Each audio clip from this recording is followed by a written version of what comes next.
আসসালামু আলাইকুম রহমতুল্লাহ। সম্মানিত ভিউয়ার্স, সকলকে জানাচ্ছি পবিত্র ঈদ উল ফিতরের শুভেচ্ছা। তাকাব্বালাল্লাহু মিন্না ও মিনকুম। ঈদ মুবারক, ঈদ মুবারক, ঈদ মুবারক।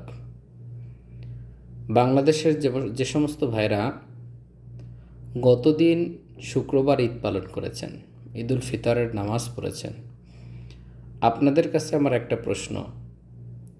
আপনারা সৌদি আরবের সাথে মিল করে ঈদের নামাজ পড়লেন, বেশ ভালো কথা। কিন্তু বাংলাদেশের টাইম সকাল 8টায় সৌদি আরবের সাথে মিল করে কেমনে ঈদের নামাজ পড়লেন, এটা আমার বুঝে আসে না। কারণ সকাল 8টায় তো সৌদি আরবের যে টাইম, তাতে ফজরের নামাজই পড়ে নাই।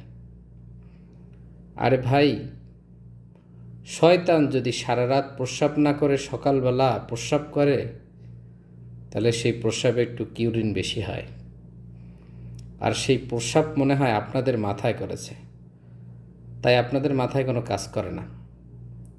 আল্লাহ আপনাদেরকে সহি সমজ দান করুক, এই মূর্খতার থেকে বেরিয়ে আসার তৌফিক দান করুক। আসসালামু আলাইকুম রহমতুল্লাহি ওয়া বারাকাতুহু।